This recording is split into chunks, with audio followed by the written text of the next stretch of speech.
Teagues. I work with the Idaho Coalition. As you come in and settle in, please, you will not be, sorry, it is a long day, but I am very happy to be here, I promise. So up next, we have Amita Swadhin.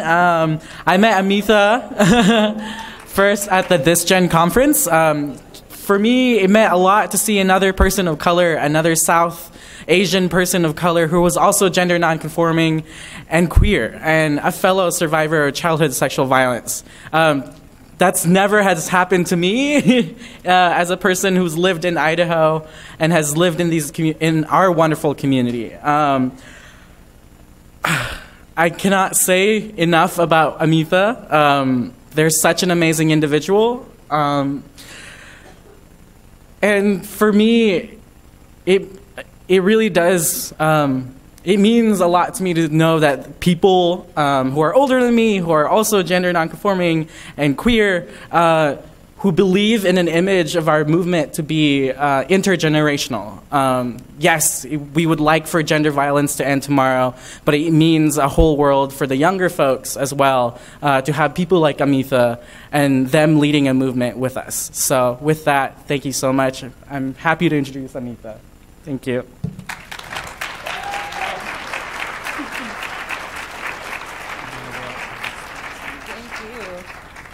Okay, now I'm teary. I hate crying when I do speeches. Dalton, that was the perfect opening because that actually was the beginning of my speech. So first, let me just say thank you to the Idaho Coalition team for bringing me out here. This has been, honestly, the most well-run conference I've been to all year.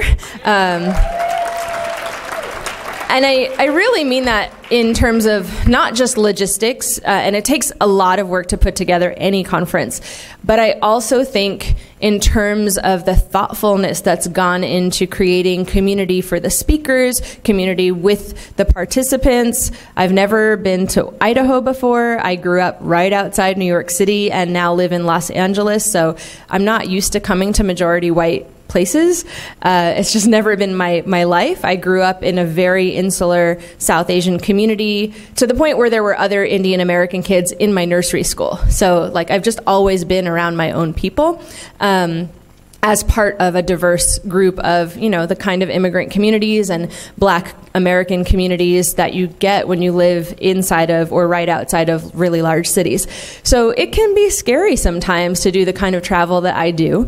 Indianapolis was in January, just a couple weeks after I testified against then Senator Jeff Sessions, now Attorney General Jeff Sessions, and it was really scary. And then I spent 2 weeks this summer driving by myself with my dog across country, across the Deep South, 3 weeks after Charlottesville erupted, which was also really scary. And so something that I've been really holding and grappling with as we wind down this big, big year that's been a year of a lot of action and Me Too erupting and so much reactiveness to having a sexual predator as our president, and so many other sexual predators in positions of power has been just the toll that it's taken on my body and my spirit to keep holding the line with so many of you. And I don't feel that here at all. It's a really big deal to just not feel that. I have a herniated disc. It tends to flare up at times, you know, where like fear has my body in a hypervigilant reaction. And I have complex PTSD, so that happens all the time. And yeah, I just have not felt that kind of fear response here at all. So that means the world to me, to be able to do this work and not have my disability be triggered in the midst of doing it is a fairly rare experience. So really heartfelt thank you to the team here and to all of the participants, you know, who have also just been so warm and welcoming. I want to talk about some of the questions that have been thrown my way by funders, actually, particularly by someone who was working at a funding agency that has been supporting my work. And this is from the vantage point, these questions were coming from the vantage point of somebody who is white and not a survivor of child sexual abuse, but holding a lot of purse strings around lifting up the leadership, particularly of survivors of color who are publicly out survivors of child sexual abuse. And these questions have been really on my mind when I think about movement building, particularly in this year where the topic of sexual violence has finally been getting a lot of mainstream dialogue on almost a daily basis at this point in the news media. One question that has been posed to me is, can we even end child sexual abuse? No, I mean, it's like a real question for a lot of people. Like, a lot of people just get overwhelmed with even thinking about how do we end it. And so I think that raises several other questions, which is, one is, where does intimate violence begin? And I think earlier in this conference, somebody said, well, intimate violence begins in the home. And I want to challenge that a little bit, because when I think about my own family, yes, it's true that for me, my first experience of violence began in my home. I was 4 the first time that my father raped me. But it obviously did not come out of nowhere, right? My father is himself a survivor of childhood rape, and that happened in India. But his family is also a survivor of partition. And for those of you that don't know South Asian history, partition is what happened when the British left India, or the subcontinent. One of the things that they did in the post-colonial journey or departure was to draw a line down the land of Punjab and say this country on the left side of this line is now called Pakistan, and it is for Muslims, and the country on the right side of this line is now India, and it is more multi-religious. And if you're on the wrong side of the line, good luck to you. My father's family were Hindu Brahmin to be specific, and so they were pretty wealthy. Brahmins are at the top of the caste system in South Asia, and they ran a bookbinding company that like pressed gold leaf into the leather-bound books. So they were doing all right. But when news of partition came, they had to take whatever small belongings they could fit on a bullock's cart, like a bull-pulled or cow-pulled cart, and leave with millions and millions of people. And if you didn't leave at the right time, what happened was mostly sexual violence and murder by people that, you know, were generationally your neighbors, your community members. And so I think about that a lot, because to me, I don't know how to talk about the experience of intimate violence in my home without connecting it to the experience of colonization and the experience of historical trauma. I don't know what happened to my grandmother on that journey from Pakistan into India. I don't know what she saw. I don't know what she was subjected to. And I don't know how that might have affected her when her 5 or 6-year-old son was raped. You know, my father was born after partition. He was the first child born after partition in the new country. But maybe things that had happened to my grandmother had normalized rape for her. Maybe they had normalized trauma for her. And I don't really know about the history of sexual violence and domestic violence further back, you know, generationally in that family, even before partition. So when we say that violence begins in the home, I'm not sure about that. I'm pretty sure that we're talking about structural forces, historical forces. And so when we talk about then how do we end child sexual abuse, I think Dalton is absolutely right. You know, it would be really nice, really ideal to believe that we are going to end sexual violence in one generation. I wish that were true. But I say this more and more these days, I really want us to end sexual violence. I believe that my own liberation and the liberation of most of the people I love is tied up with our ability to end sexual violence. But I also don't want us to set ourselves up for failure. And when we think about the other struggles that we're in for liberation, you know, the fight to end racism. Whoever says we're going to end racism in one generation? You know, we're going to end homophobia in one generation. We're going to end capitalism in one generation. It's not realistic. And I don't think sexual violence is any different than that. In fact, I think sexual violence is a tool that furthers those forms of oppression. What do I mean by that? I think we've heard so many great workshops just over the past 2 days, and I was in Patina Park's workshop yesterday. So she did such a beautiful job of laying out 500 years of violence against Native American women and men and boys and girls in 31 slides. You know, I mean, that's like a feat. To me, that PowerPoint that she shared is something that should be required viewing and learning for anyone living in the United States. But she talked a lot about how sexual violence was actually a tool of colonization and genocide in so many different ways, but including the boarding schools that Native American children were put into, where they were systematically raped by white people, right? Or the adoption policy that she herself was a survivor of, where Native American children were put into white families, taken away from their communities. Sexual violence is a tool of colonization. It is a tool of control. There has never been a war, an episode of domination, of genocide, of conquest, of colonization in which children did not get raped. And to this day, I think that's true, right? Any war that the United States is involved in, I think about how many photos we were able to get coming out of the Vietnam War and how few photos we have of what our soldiers may be involved in Afghanistan, in Pakistan, in other countries that we're actively in now, right? But undoubtedly not. It doesn't mean that it's not happening just because we're not seeing the photos. So, you know, child sexual abuse is a tool of oppression. It's also a result of oppression.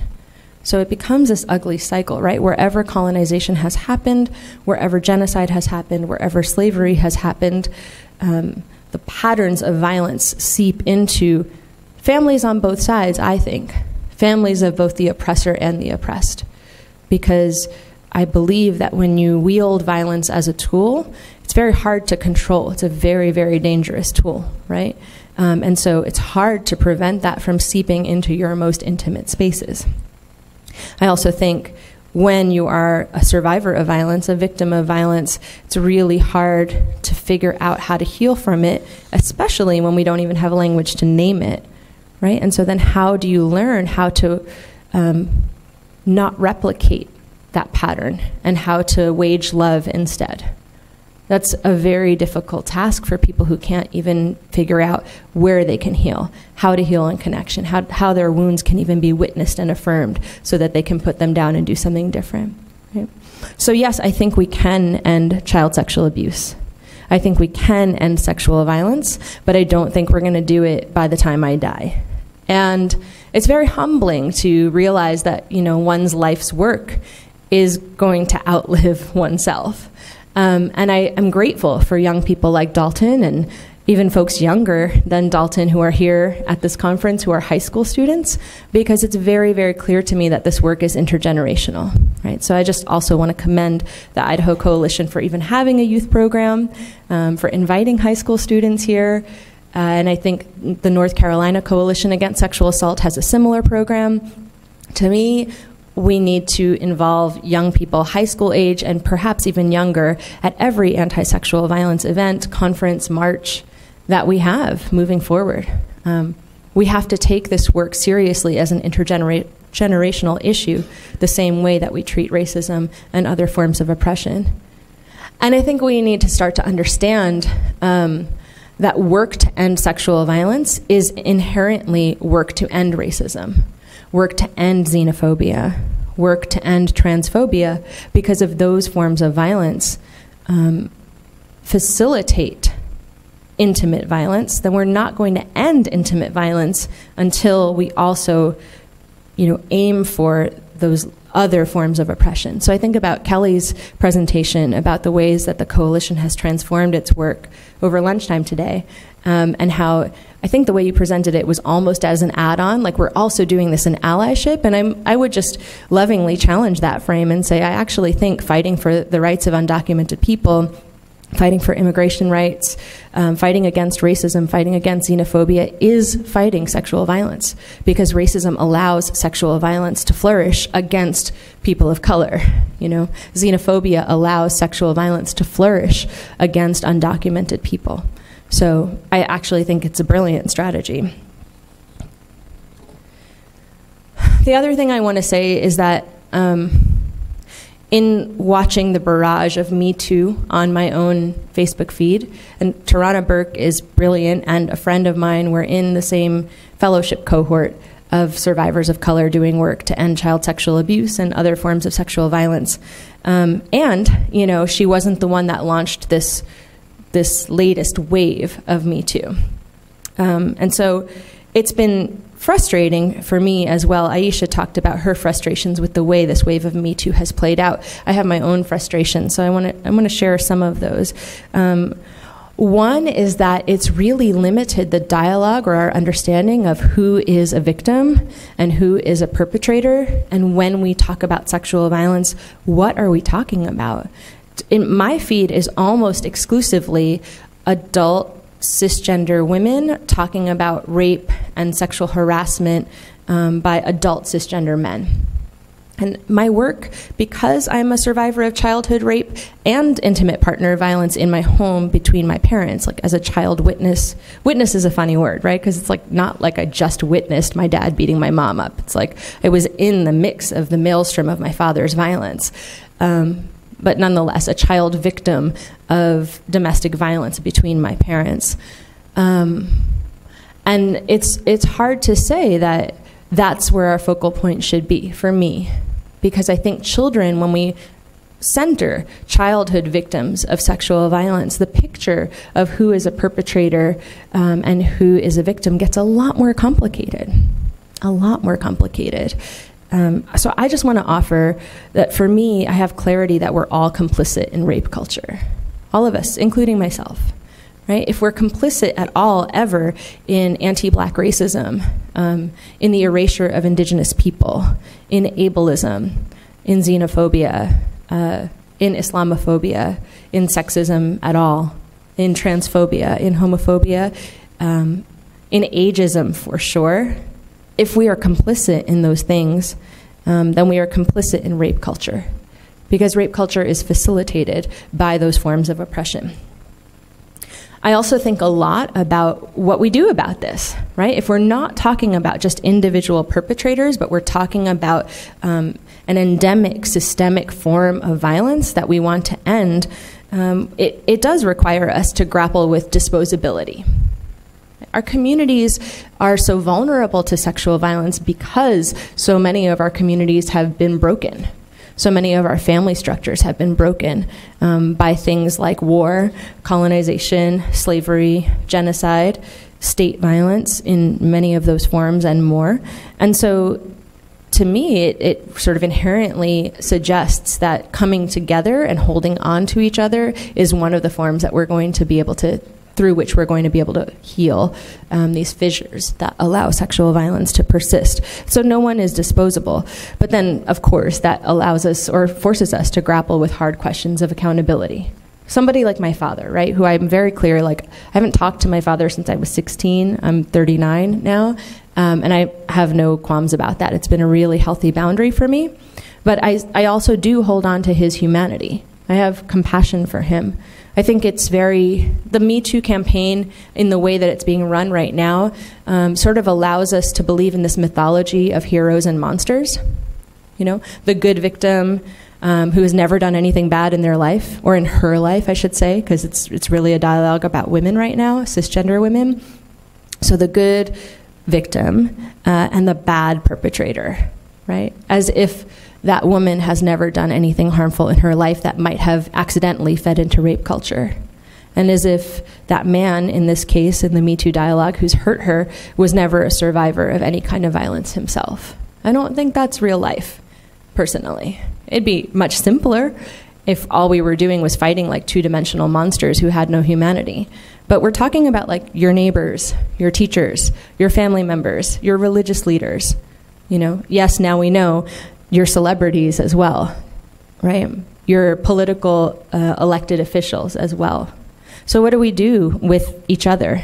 I think part of the problem is the way that we have set up structures to create heroes, right?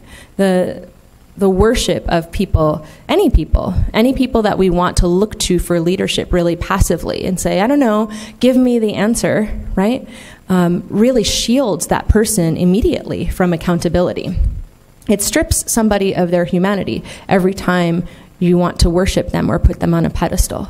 And when we strip someone of their humanity, we strip them of the ability to be accountable for mistakes that they might make, even very, very harmful mistakes.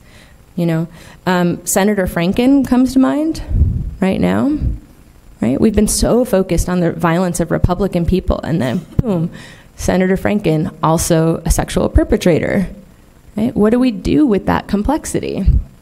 I heard a couple people quote Mohandas Gandhi from the podium. I mean, as a South Asian person whose grandparents were freedom fighters, my grandmother absolutely worships Gandhi. She followed Gandhi from the age of 19 onwards in the Quit India movement. She grew up in a home that was very anti-British and led the freedom fight. Her family led the local freedom fight where she grew up. And then, so to my surprise, what does it mean as a second generation person to grow up and do my own research and reading about Gandhi, and to know that, you know, he slept naked next to both his naked great-granddaughter and his great-grandson's wife as a way to supposedly prove his mastery of celibacy? I think for me, it really raises the question of, well, what agency did they have? Did they volunteer? I'm pretty sure they didn't. Never really know, but it's hard to imagine that they would have, right? But we want to quote him as a god or as a hero. I think that's really dangerous, right? We're talking about, you know, you've heard about like all your faves are problematic, right? It's true. None of us are exempt from rape culture, just like none of us are exempt from white supremacy if you identify as white. To me, if you identify as human, none of us are exempt from rape culture, right? We're all complicit. Another question that got asked to me by this funder is, can a multiracial movement to end sexual violence exist that includes white people? And I think that's very relevant to some of the themes we've been talking about at this conference. So I want to offer how I think about that as a non-white person. I think it's very clear to me that those who dominate are harmed by their own domination, any kind of domination. So you've heard already some wonderful speakers, including Kelly's own thoughts about this, which I really appreciate, that in the creation of whiteness as a construct, there is violence done to supposedly white people. There's a stripping of humanity, right? Kelly was sharing, if you don't mind me saying, at dinner, I think 2 nights ago, that your family comes from the Azores, which is part of Portugal, and from Ireland, right? To me, that's healing. That's healing knowledge, to go back to trace your roots to a land that actually has culture and history. Because what is white? Who comes from white land? That's not a place, right? In the creation of whiteness, you lose your culture, you lose your humanity. You also lose the ability to be accountable for the things your people have done. If you can't trace where you're from, then how do you hold yourselves accountable? I want to relate that to my own family and myself, right? So in the United States, this is the complexity of race, right? It's very clearly a construction, because in the United States, I am someone who experiences only oppression when it comes to my racial identity. I am a brown woman. I don't ever pass as white. I think I've passed as European once when I was in southern Italy, and they thought I was Italian, like in Naples. But, you know, in the United States, that's never the case. But if you take me back to India and drop me there, I've only been twice because it's expensive, but I have been twice, and I know my family members there. My family is Brahmin and Kshatriya on my grandfather's side, on my maternal grandfather's side, but mostly Brahmin, mostly very wealthy. And so, you know, when I went to a club in college, visiting a friend in Bombay, my mother's cousin lent me his driver. Like, not just lent me his car, like lent me his car with a driver. And the driver sat in the parking lot and just waited for me while I went and danced at this nightclub. Right? I'm very, very privileged in the South Asian context. Now, I've only been twice, like once every 10 years in my adulthood, but it matters, right? It matters to me when I think about what my people are accountable for. As much as there has been family violence that is about patriarchy, that directly impacted me as a victim, right? My father's violence, that is real. I also have to think about the way that Brahmin women in my family for generations have been complicit in and even aggressors of violence against the servants that we've had generationally, right? Dalit women, which is untouchables in the caste system, Adivasi women who are indigenous, right? The way that those people were stripped of their land and stripped of their rights. The way that Dalit people have generationally been limited to certain roles in society that are really inhumane. The way that sexual violence, no surprise, is much higher in Dalit communities and Adivasi communities. There are some parallels here, I hope, that you see that are, to me, very relevant for white Americans to think about. Here's where I land on it all. There is no way that a group of people that is that dominant and exploitative and violent towards other groups of people that they create as an other are not also that violent towards themselves. So I think about, in the construction of Brahmin patriarchy, the way that women and children get treated by Brahmin men. Right? So historically, we have been married, and not for a while now, let me just be clear, in case racist folks out there are like, I know it's like that in India, it's so terrible. But, you know, generationally, people have been married off as girls when they're like 10, 11, 12, right? We were war brides, we were ways to seal treaties, we were ways to join property together to create inheritance and legacy, no agency at all. My grandmother on my dad's side was a survivor of in-law violence, to the point where after her first son was born, she tried to kill herself and the baby with poison because it was that extreme and she was that unhappy. So, you know, the way that this patriarchy that was directed against Dalit people and Adivasi people also got directed against the more vulnerable members of Brahmin society, who, of course, were women and children. And so I think about the parallel and stories that I've heard in a parallel way from white Americans. For example, I worked at a national LGBT organization. The deputy director was an age peer, for the most part, a white gay man, and he heard about my work. This is some time ago, like 10 years ago, so I was just starting the Secret Survivors Project, which some of you had a chance to see the film this afternoon. But he took me out to lunch, out of nowhere. I was like very curious about what he wanted to talk about. And then before the food arrived, he divulged that he was a survivor of years of childhood rape by his grandfather, and that he was also part of a family that were the descendants of slave owners in the South. I don't think those two things are coincidentally, you know, connected. I think one is a direct result of the other. How do you do that much violence to other people, to Black Americans, to Native Americans, to, you know, continuing to dehumanize both populations and other people of color and Muslims, you know, undocumented immigrants? There's no way that you can do that much harm to other human beings and not have it show up right in your own household. Yeah. I think about that in my family. I think it's true for those of you in the room who are white. So I think that's how a multiracial movement to end child sexual abuse can emerge, because it's one thing to do work out of the charity of your own heart because you want to feel good to save other people who are going through oppression. But if you can understand that the violence against racism actually facilitates child sexual abuse in your own communities, then you can do work to end sexual violence for your own liberation. That's from a very different place, right? And then, if you understand it in that way, I think it becomes clear that perhaps white people don't have to be the ones leading the work, but that your liberation is bound up with those of ours who are people of color, who are also experiencing racism, right? Who are experiencing the double oppression of sexual violence and racism. And if you can support the leadership and follow the leadership of people of color, particularly those of us who are survivors, who have an analysis that is aligned with social justice, then maybe we can all get to this really great and critical intergenerational goal of ending sexual violence.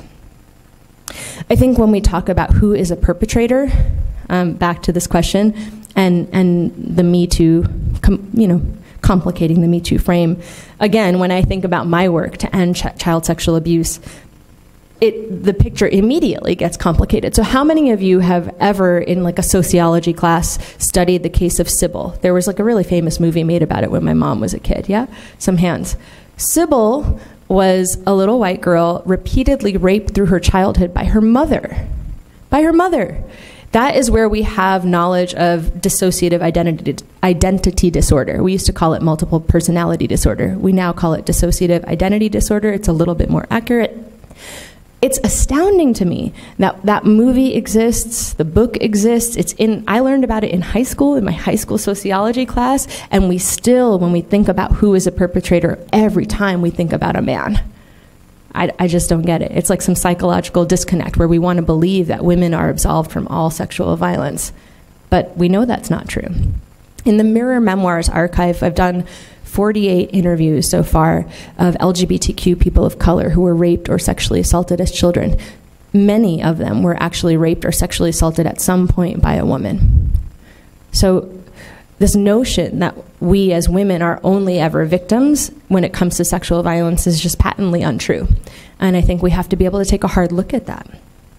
I think also of my own mother, who was not sexually abusive to me, but how when we went through the criminal legal system and the social services system sort of surrounding that in 1991, two different things happened. The prosecutors, when they were questioning me, who were older white men about my father's age, I was 13 at the time and in 9th grade, the prosecutors said, you know, we could prosecute your mom for being complicit in this violence. Is that what you want?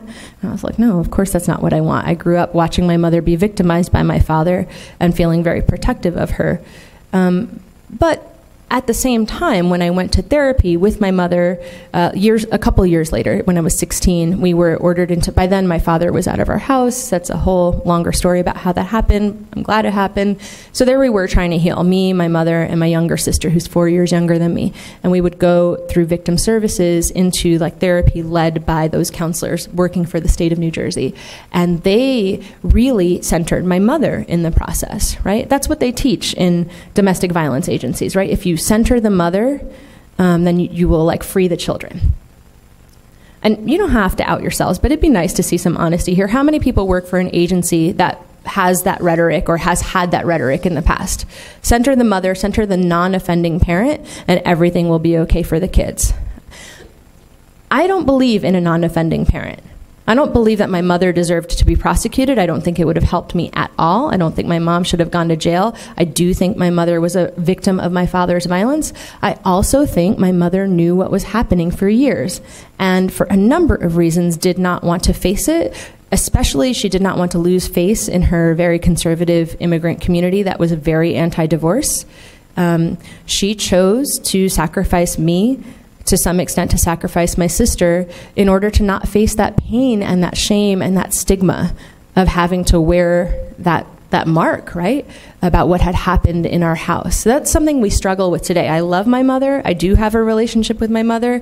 I'll be 40 next year. She'll be 60 next year. And we still grapple with this history between us. Right?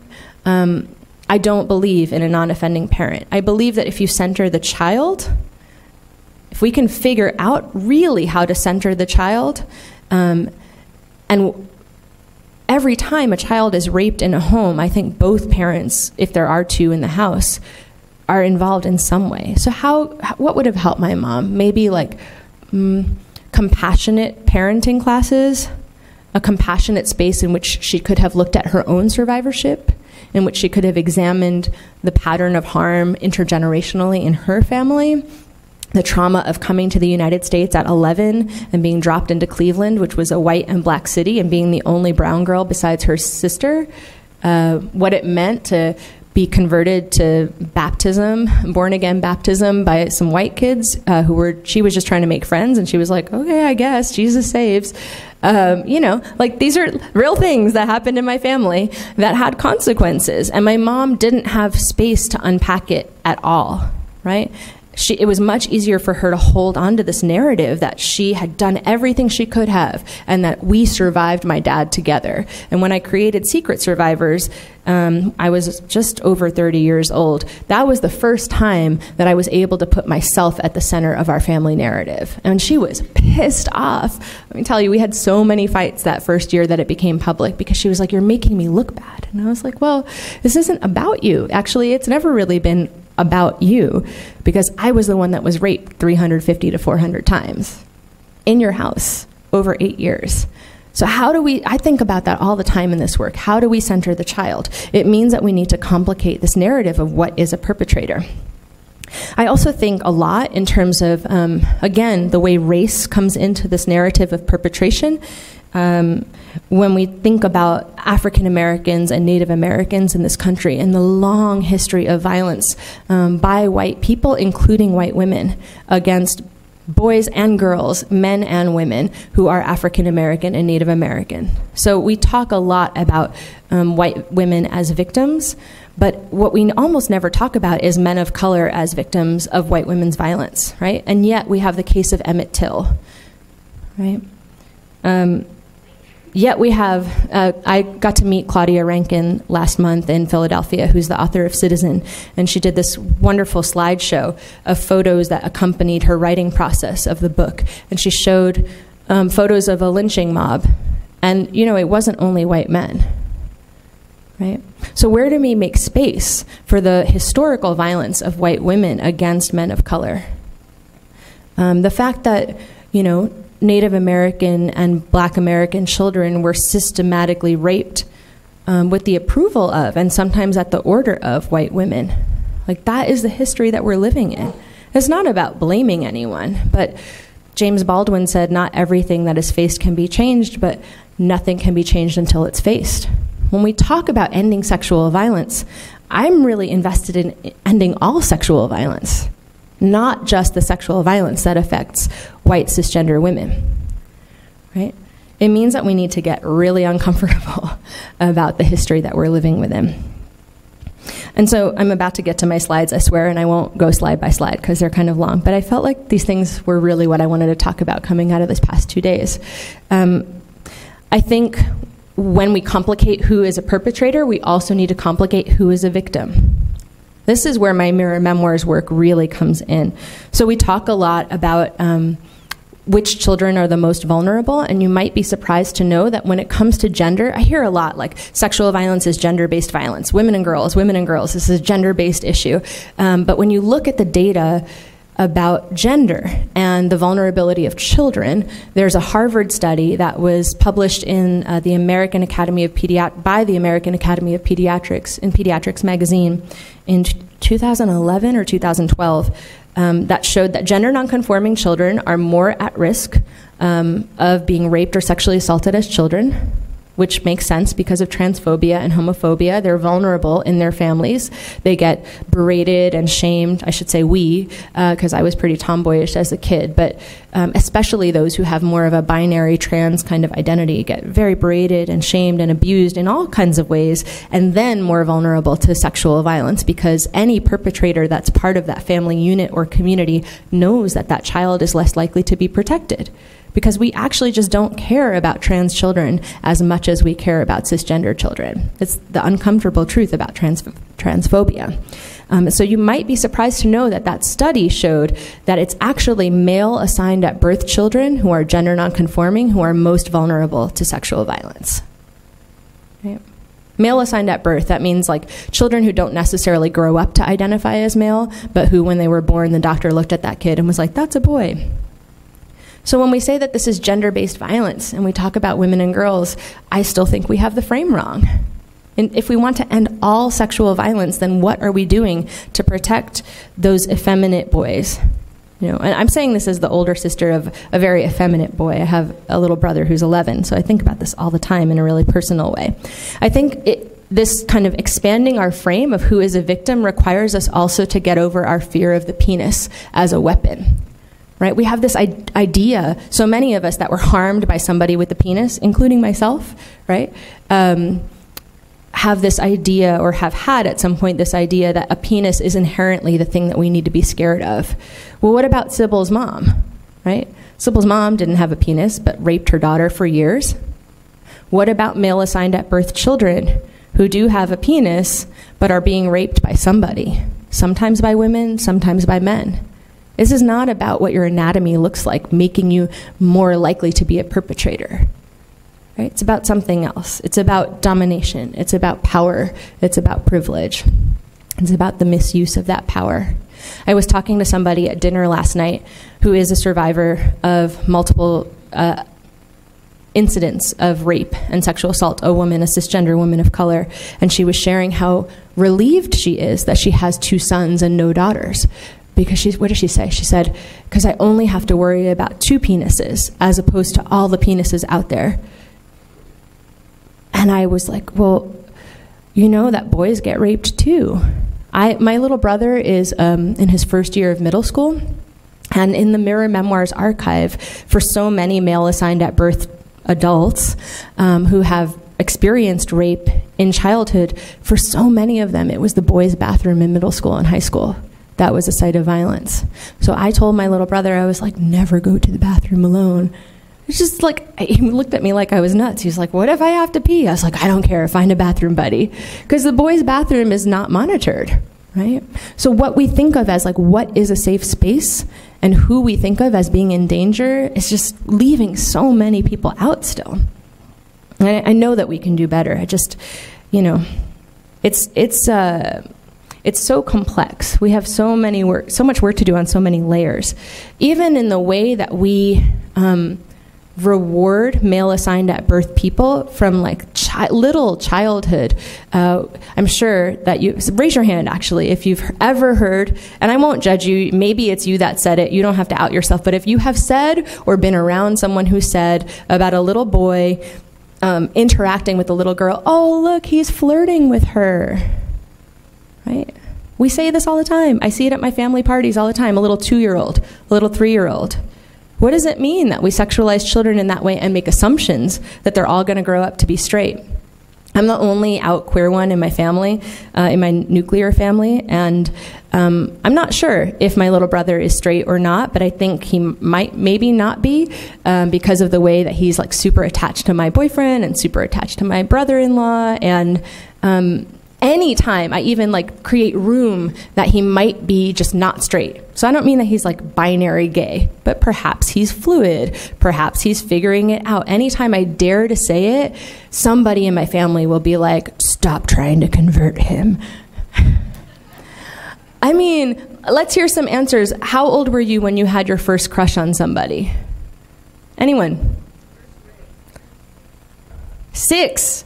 My little brother's 11, and people still tell me that I'm somehow trying to convert him if I just affirm what I actually see happening. I was 4 the first time I had a crush on someone. It's astounding to me the way that heterosexism just pops up in these like really insidious ways, so subtle that we mostly don't see it. But it has real consequences, right? It means that those male assigned at birth, gender nonconforming children are vulnerable, and it means that if something happens to them, they don't have anywhere to put it.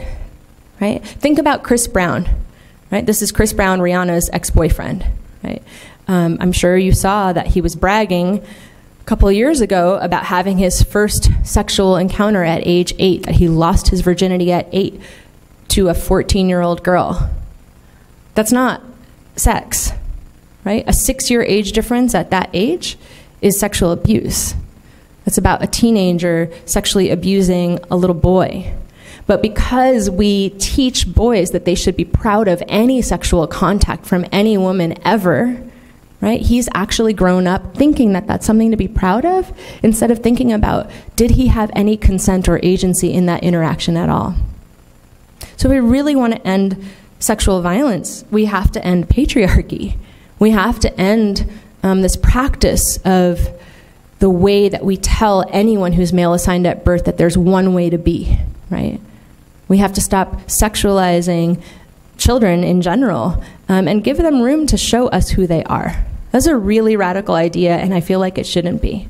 We gender fetuses in utero, right? We decide that we know who's coming out of somebody's body before they even get here. We've made up whole stories for them. What would it look like to undo that ageism just a little bit? Just a little bit, to allow these precious beings who are coming or who are newly here to show us who they are. I think that has to happen if we're going to end child sexual abuse. And then I think about healing, and what healing really means. People really think about what we do with victims or survivors when we first come forward. So I think about myself at 13 or even at 16 when I first started engaging with the Office of Victims of Crime in New Jersey, the Victims of Crime Compensation Board. The narrative was that I would get better if I just went to therapy, right? Be rigorous about it. Go to therapy. Do your work very privately, and you will be okay. Well, if we accept that racism and sexism and homophobia and xenophobia inherently create the conditions, prolong the conditions for sexual violence to persist, right? I can't wash brown off my skin. I can grow up. I have grown up. I'm no longer subject to adultism in the same way. So I'm at least safe from the violence of ageism. But I still face the violence of racism and homophobia every day.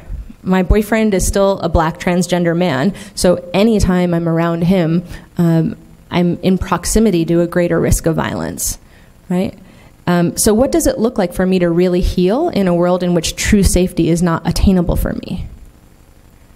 There's never a time that I will be 100% safe, guaranteed from any threat of violence, because the world is not safe for me. I don't think that means that I don't get to feel like a feeling of relaxing, a feeling of being loved, a feeling of being cherished, a feeling of being seen and in community. I absolutely have those things. I'm very grateful that I do. But the narrative that our victim services complex has right now is that if you go to therapy privately, you will find healing. And that is about a system of healing that is set up for white women. Undoubtedly. Because the system that is set up for all survivors is going to acknowledge that racism fosters a lack of safety, right? That transphobia fosters a lack of safety. And unless we're going to end those things tomorrow, it means that some survivors will continue to live in conditions that are unsafe. So how can we complicate the programs that we're offering to support the coping mechanisms that survivors living at the intersections of oppression are smart enough to develop? How can we learn from the wisdom of people who are continuing to survive? Miraculous stories of survival, not just of being raped as a child, but also by facing all of that violence on a daily basis in adulthood. Right? The violence for many of us doesn't stop, and yet we continue to thrive. We continue to survive. We continue to exist. I want to see every victim services agency celebrate that and learn from those practices instead of trying to fit us into good coping mechanisms that follow a plan that white people think will get us to a place of safety, when safety is just not a real goal for so many of us. For me, what it really looks like is about something Kelly talked about at lunch, actually, like fostering connection. Because the violence of child sexual abuse especially, really any sexual violence, but child sexual abuse especially, happens in isolation. And there is this insidious cycle that happens where the victim often swallows all of the shame as our own, right? We take in the burden of feeling like we are wrong for what someone did to us. And it's because there's a lack of discussion about how normative this violence really is, right? There's conservative estimates from the Centers for Disease Control say 42 million Americans are survivors of child sexual abuse, 1 in 4 girls, 1 in 6 boys, and that doesn't even include the more vulnerable populations I was talking about.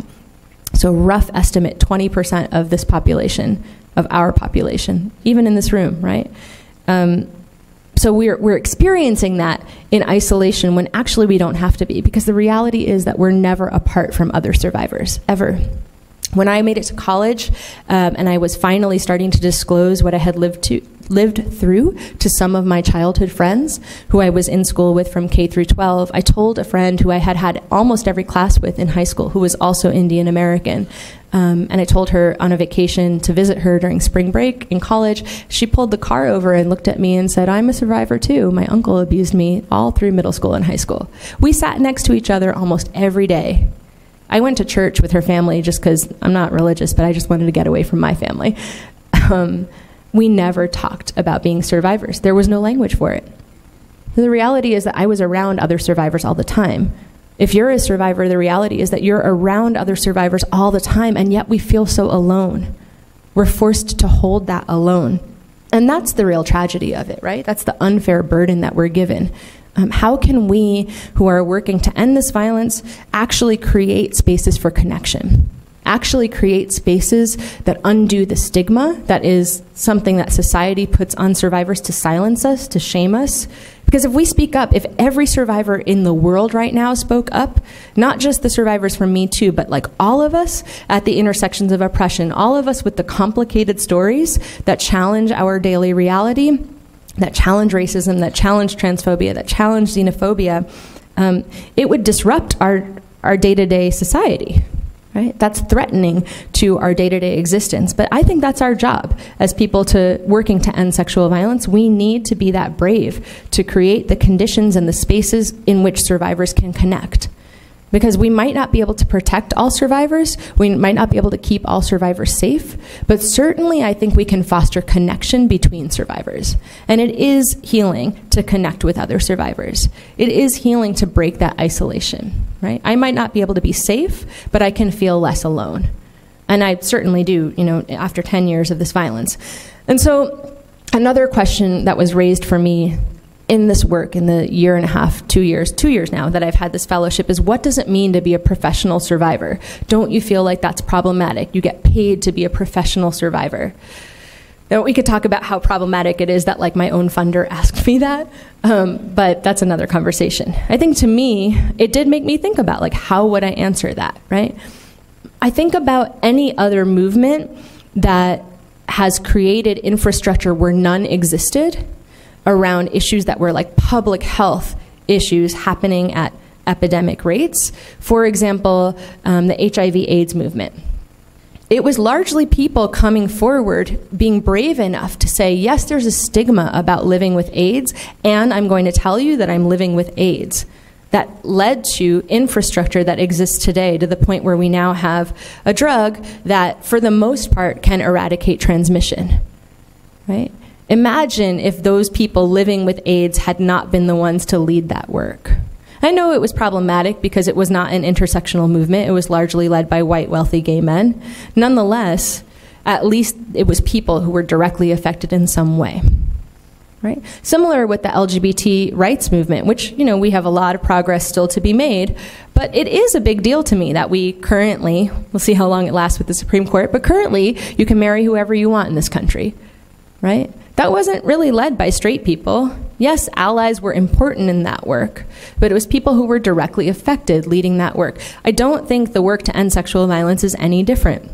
I do think that it means that we have to start getting paid for our leadership, right? So often we put people at the intersection of oppression on panels or workshops, or we have guest speakers, particularly for trans people of color. This happens all the time, like trans women of color, trans men of color, particularly Black and Indigenous trans people or undocumented trans people of color, get asked to do public speaking gigs as like community service and never get paid for it, which is like shocking because they're the most underemployed group in our society, right? They're the ones we should be paying to do this work. We also need to think in a more complicated manner about what is an anti-sexual violence organization. So yes, like the coalitions are important, the rape crisis centers are important, but what about the LGBT organizing nonprofits, the small ones, the grassroots ones? What about the grassroots organizations led by and for undocumented immigrants of color? What about the grassroots organizations led by and for Muslim people? And so on. And so on and so forth, Those are also anti-sexual violence organizations if we acknowledge that racism and transphobia and ableism, etc., also cause sexual violence, right? We need to look to them for leadership. And so when I think about how do we create the container that can actually hold survivors in a way that says it's okay to connect with each other, it's okay to move beyond this feeling of isolation, I think that it means that we need to stop using things like trigger warnings, to me at least. I just had this conversation with Mirror Memoirs interview number 47, who's also a person of color leading a local nonprofit in Massachusetts.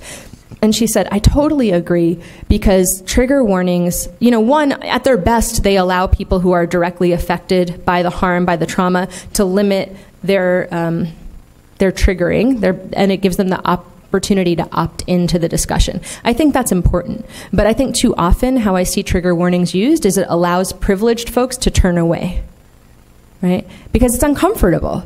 It's uncomfortable. If you have the privilege of not having been raped, that is a privilege. Like, if you were not raped, that's a privilege in our world. I'm just going to assert that because it's true. Sexual violence is so common. If you have not been through it, you are privileged, right?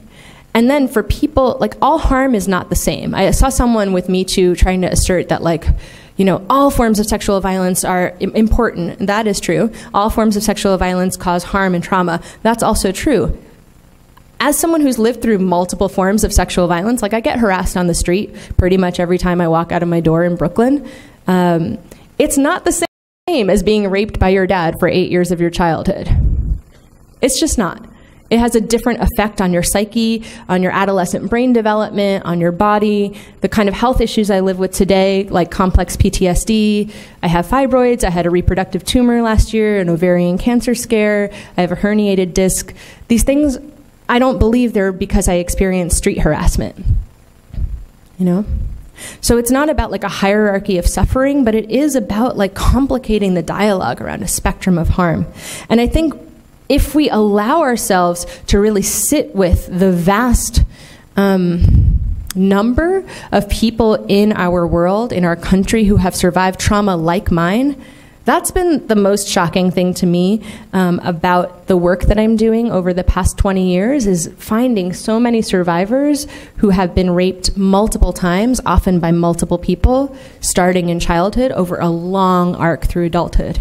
I wish I could tell you that it was hard to find my peers. I don't want people to have had this experience, but it's actually a very common experience. And the reason that we don't see other people's woundedness in the fullness of it is because it's hard to look at, right? It's not fun to think about. Maybe we live in a world in which stories like mine are more common than not. That's sad. There was a really sweet high school student in my workshop earlier today. I don't think she's a survivor from what she was sharing, but she burst into tears at the end of the film. And she kept saying, I don't know why I'm crying. I don't know why I'm crying. And I just kept affirming, like, you should be crying. It makes sense. It makes sense to grieve the world that we live in. And to me, the trigger warning is a shield against that collective grief. Like, what if survivor leaders could offer the red pill to people like Morpheus in The Matrix, right? And say, like, it's your choice if you want to see it. The Matrix exists, you know? It's your choice to move away from the anesthetization. It's your choice to move away from the simple narrative that there are heroes and monsters. It's your choice to move away from the numbing. But just understand that when you make that choice, you make the world an easier place for people like me to exist, right? Because then if more people wake up to the like sheer volume or magnitude is the word I'm looking for, the magnitude of sexual violence in our world, then it makes it easier for me to tell my story because it decreases the stigma, right? And the problem with Me Too is that collective grieving didn't happen, right? So what happened was a lot of non-survivors contacting people who put a Me Too status out there saying, like, teach me about this. I'm so shocked. I can't believe the number of sexual violence statuses in my Facebook feed. And I think, like, Patina and Aisha spoke to this yesterday. It's like, well, where have you been? This country was founded on sexual violence. Founded on sexual violence, right? It was founded on genocide and slavery, which means it was founded on the rape of Black and Indigenous bodies for hundreds of years. We need to wake up to that reality so that it's easier for survivors to come forward and tell us their stories. I know I'm out of town and time, and so I talked about some of these things, but I can share this with the coalition if it's useful. There is one story that I want to talk about, and it's about, like, stories that lead to legislation and stories that don't. So we have Megan's Law. Megan's Law is the victim offender registry, the sex offender registry, started by the story of Megan Kenka, who was a little white girl who was raped and killed by her neighbor who was a known sexual offender. He had a criminal history, but wasn't on a registry. And I think it's really important to note that today Megan Kenka's mother is opposed to the sex offender registry. And we'll talk about why in just a moment. And we have Amanda Nguyen, another woman of color, an Asian American, Vietnamese American woman who's a college student or right out of college now maybe. She is one of the advocates who got the Sexual Assault Survivors' Rights Act passed recently, which actually focuses federal dollars on testing the backlog of rape kits. Now, I'm not here to say that anyone should not want their rape kit tested. Get your rape kit tested. It's like very validating for a lot of people, and I totally get wanting to be validated. But why a rape kit gets tested is so that we can put more people into prisons. I believe that prisons are a site of harm. I believe that people get raped in prison. Especially my people, especially like queer and trans people of color. Prisons are not safe for us, and we get disproportionately put into prisons. There's so much more money that is going towards rape kit testing that could be going towards creating spaces for connection, creating spaces for collective grief, helping survivors find joy, helping survivors find healing. Most of the Mirror Memoirs participants have never been able to afford therapy. People living at the intersections of the most fraught oppressions, people being raped again and again and again throughout their life, not even being able to afford therapy, right? People living with complex PTSD who don't even know things like service dogs are an option for them because they can't afford to buy them, right? So I don't know. These stories, they're based on single stories. When we have only certain survivors leading. Because I do think survivor leadership is important, but for me it raises the question of which survivors. How do we decide which survivors? There's so many of us. Just with child sexual abuse survivors, 42 million, right?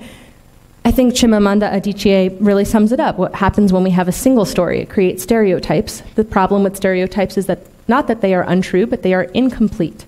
They make one story become the only story. Let's talk about some stories that get left out. Right. So Megan Kanka's mother now supports the work of Nicole Pittman. Nicole is a colleague of mine, African-American woman, not a survivor to my knowledge, a huge ally. She's trained as a lawyer. She traveled the country interviewing 500 people who are adults who were put on the sex offender registry as children. And what she did was she published the report, you can read it, with Human Rights Watch, and now leads an organization called the Center on Youth Registration Reform, which she founded to end the practice of putting children on sex offender registries, and more long-term to end the sex offender registry. And there's a couple of reasons for that. What she found in the arc of the 500 people was an arc of criminalization that had been created because they were put on the sex offender list as children, branding them as criminals, affected their ability to get jobs, their ability to get housing, their ability to be in healthy family bonds as they got older. She also found that 100% of these 500 people prior to being placed on the sex offender registry had been through the child welfare system as a victim. Freedom Overground was founded by Kai Peterson and one of his advocates, Pinky Shear, who is a formerly incarcerated Native American Blackfoot woman.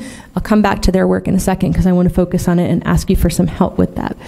The Transgender Gender Variant Intersex Justice Project is based in San Francisco. It's a national organization led by Janetta Johnson, who is a Black transgender woman who survived child sexual abuse by 7 different perpetrators and also rape in prison. And she's very public about that. She shared her story on the Mirror Memoirs track at the California Coalition Against Sexual Assault's statewide conference this summer. I really urge you to follow her leadership. She's doing really incredible work. And similar with Bambi Salcedo, who leads the Trans Latina Coalition. She's based in Los Angeles, but founded 10 different chapters around the country, and they're providing support to trans Latina women coming out of the immigrant detention system. Janetta's organization provides reentry support to trans women coming out of prisons. Bambi also is a survivor of child sexual abuse. She's on the Mirror Memoirs board. She was raped in detention and contracted HIV that way, and now is a huge advocate for the community. So how come we don't talk about Bambi's law, right, or Janetta's law? What would it look like? I guarantee you both of them would say, well, it wouldn't involve the prisons. They were harmed in the prisons, right? I want to talk about Kai Peterson's story. So these are like stats that I can bore you with some other time. And the ACE study, just talking about like this as a public health issue. How many of you know about the ACE study already? Great. I have an ACE score of 8. So it's really fun to do this research when you're like anyone with a 4 or higher is at like super high risk of like suicidal ideation, depression, like cancer, lung disease, heart disease. It's a health issue, right? When you go through complex childhood trauma that especially like persists into adulthood, we're talking about a health issue. And then just around intersectionality, we talk so much about intersectionality. I covered this already, but what if we added the experience of sexual violence as something that we think about as privilege or oppression, right? And a continuum at that not all harm is the same. Same with intimate physical violence. And then we elevate the leadership of people at the center. And this is about some of the difficulty of centering children. This is about my work here, and that brings me to Kai, which is what I want to end with. So Secret Survivors, some of you saw the film today. It was a theater project and film collaboration with me and 4 other survivors of child sexual abuse in New York City. We're all prison abolitionists. The live production was made into a film, and I co-authored a curriculum guide to go with it, and it's pretty accessible. I don't own the film. Ping Chong and Company does. They're a nonprofit, but you can order it with the toolkit at secretsurvivors.org. And then I'll tell you about the work I'm doing now. So when I was given the Just Beginnings Collaborative Fellowship in 2016, I was basically asked, if we gave you 2 years of your time, what would you do with it in terms of ending child sexual abuse? And Secret Survivors was a broad project that talked about all survivors of child sexual abuse. And I was just starting to understand that gender nonconformity was a risk factor, and the intersectional analysis around like particularly trans and gender nonconforming folks of color, especially Black and Indigenous, being the most vulnerable to sexual violence. Again, not only in childhood, but this long arc that continues into adulthood. So I said I would create a project that uplifts the leadership of queer and trans and intersex people of color. And so I've created the beginnings of an audio archive. I'm in the interview collecting phase right now. So the goal is to get just over 50 interviews, which I should hit by the end of this year, and then spend next year on distribution. So I want to be working with sound editors, with animators, with art installation folks to create tools that can distribute these stories in a way that's about, people have been like, are you going to write a book? I mean, maybe, but it's kind of like Adrienne was saying, right? Like, who really reads anymore? I'm an organizer at heart, and I want these stories to be useful tools for folks like yourself. So I'm thinking about a podcast, I'm thinking about short animated clips, and I'm thinking about like ways that you can hear pieces of these stories to better understand what I'm talking about in this really theoretical way, right? How do you put a human face and a story on these intersections that I'm talking about? I also really want to uplift the 50 people in the archive as leaders in the anti-sexual violence movement. Bambi's in the archive, Janetta's in the archive, like just incredible people. We had our first convening this is from the summertime. So this is all queer and trans and intersex people of color who were raped or sexually assaulted as children. There were 31 of us in the room over 2 days. I have never had such a healing experience in my life. Several people said it's the first time that I did not have to leave any piece of me at the door, right? That all of me belongs here. And I really want to commend the white allies at the California Coalition Against Sexual Assault who worked with us, and the straight allies at the California Coalition Against Sexual Assault who worked with us to do things like provide the room, and then they were like, and we're not going to be in it. You just have the space for free, and we're not in the room. When we experienced, some of our folks experienced anti-Blackness and transphobia when we went to the food court of the mall across the street on the first day, the staff said, don't leave the hotel on the second day. We will take your orders and walk across to the mall and get food for you, right? To me, that's allyship. We need allies. We need to be working together, but we need to understand when this work is about us and when it's not, right? And that sometimes ending sexual violence means following the leadership of others because it's connected to your own liberation. I mean that. I'm going to leave this up so that you can look at it. This is about my other colleagues in the fellowship and the amazing work they're doing. And then I'm going to turn my attention to Kai Peterson, whose name I mentioned briefly. I promised Kai that I would do this every time I do a talk this year. So I met Kai over the phone and email this summer. Kai Peterson is currently incarcerated. He is 26 years old. He is a Black transgender man from rural Georgia. And I met him through his partner and advocate, Pinky Shear, who is also in Memoirs. So both Kai and Pinky are part of the Memoirs archive. They met when they were incarcerated at the same time in a Georgia State women's prison. Pinky's sentence was much shorter than Kai's, and so when she got out, she became his biggest advocate. So a little bit about Kai's story. Kai was raped repeatedly by his grandmother's boyfriend when he was a little child, at the time a girl, right, a female assigned at birth child, when he was about 8 until he was 9. And his grandmother was his most stable adult in his life. And so he told his grandmother what happened, and she believed him. And they were in a car together with her boyfriend when the grandmother decided to confront the boyfriend. So from what I understand, the boyfriend was in the driver's seat, the grandmother was in the passenger seat, Kai was in the back seat. The car was not moving at the time. The confrontation happened. The boyfriend ended up killing the grandmother, shot her in the front seat. And when the police arrived, the boyfriend said it had been suicide. And Kai gave his narrative, which obviously was about murder, and the police believed the boyfriend. So the boyfriend got no time. And what does this mean for a little black girl living in an impoverished family in rural South Georgia, right? When that's like your first experience of whether or not you'll be believed and how the police might treat you, right?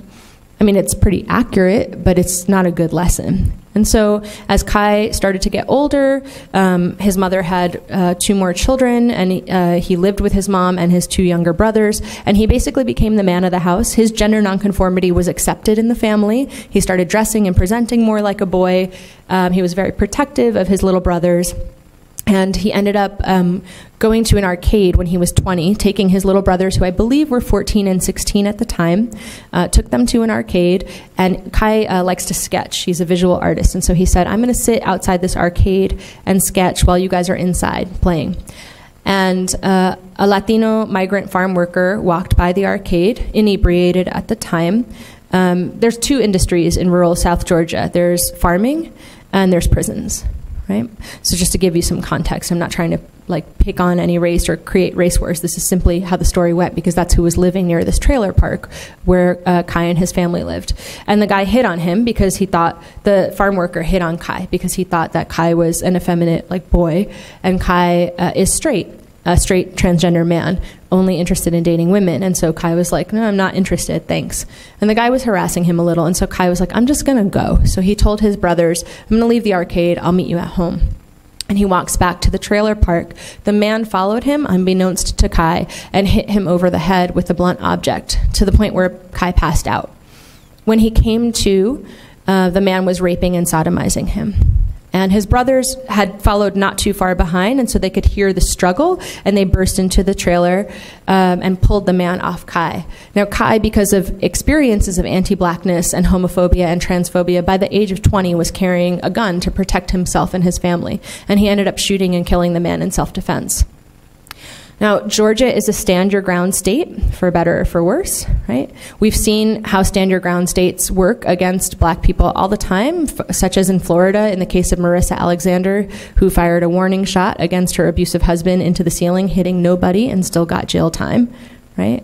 So in theory, stand-your-ground state should mean that the victim is protected, right? That it was a clear case of self-defense. That is not what happened. Kai, there was a rape kit done on Kai. This brings me back to the Sexual Assault Survivors' Rights Act, right? The focus on rape kits. A rape kit was collected in Kai's case that corroborated his story. It showed he had been raped and sodomized. The rape kit was not used in the sentencing. Neither was the stand your ground defense. And it's because both the public defender and the nurse doing the exam said to Kai, but you don't look like a rape victim. But you don't look like a rape victim. So it just really raises the question of like, who is the anti-sexual violence movement for, right? If we can't imagine that any human being could be raped, could be sexually assaulted, then how can we possibly serve all survivors?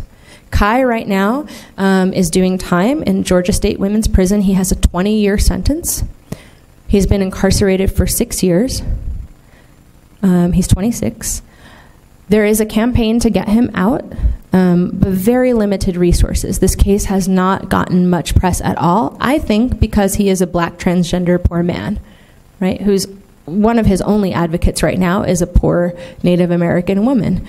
And so I promised Kai and Pinky that every time I do a talk, I'll tell you about their story. This actually necklace is of Kai. And you can get one of these necklaces yourself if you become a supporter of Kai's campaign.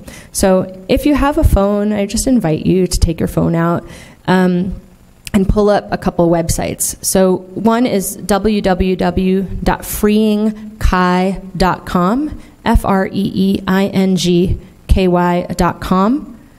On that website, you can learn more about Kai's case. There's a petition that you can sign to the Georgia Board of Corrections, which is the entity that has the jurisdiction to free him, to end his sentence.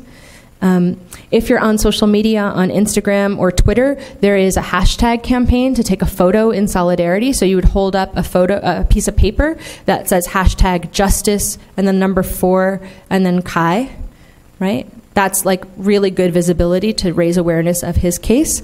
Kai's Instagram is freedom_overground, so freedom_overground. And I believe his Twitter is Kai Peterson and then the number 1. These things matter, right? Visibility matters. If the Georgia State Board of Corrections thinks that nobody cares about a poor black transgender young man, nothing will be done. So this is a really important place that you can play a role as an ally. And then there is a fundraising campaign on fundraiser.com. It's fundraiser.com/freeing_Kai.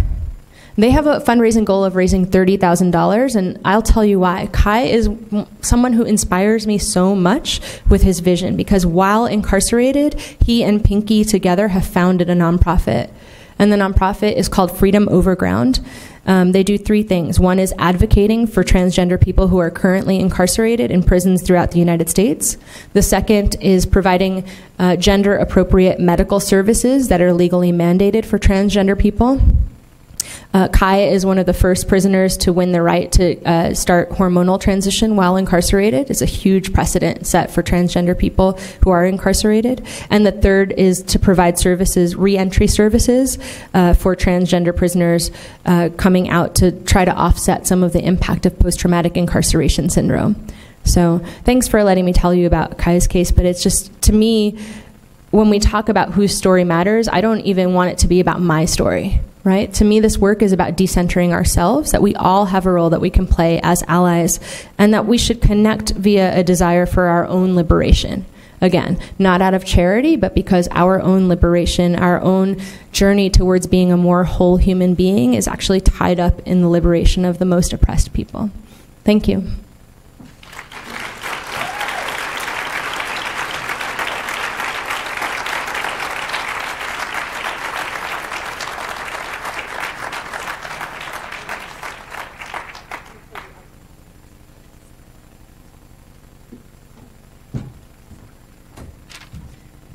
Gosh, I want to thank Amita. That was so powerful, and so much for us to think about whose story matters, and also for deepening the connection around structural violence and sexual violence and all the ways that we have to undo harm across our country and across the world.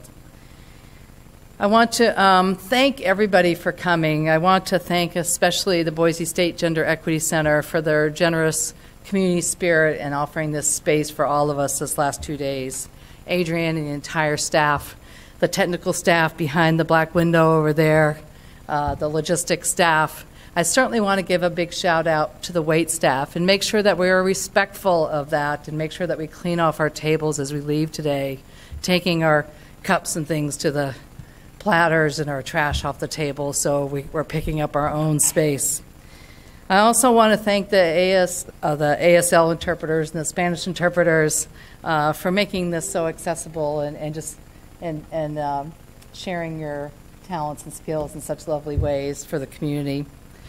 To Marcella Rios and Kristen Harwood for their self-care space. I hope people were able to go into the restorative and healing self-care space. It was just I went in myself today, and it was just extraordinary, and they're taking good care of people. I want to also thank the staff today. Yara Slayton, Yara just did so much.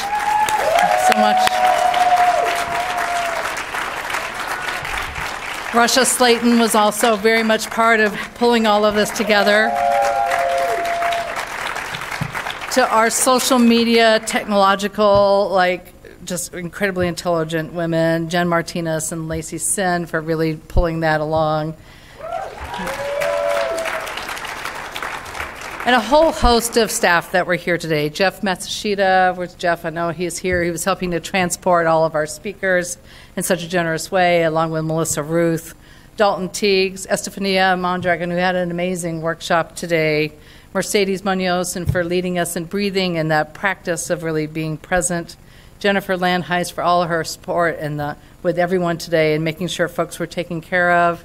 Henry Hitt, Brian Lyda, and just thank you to everyone here for being with us. And the last thing I would want to say is remember, now is not the time to hesitate.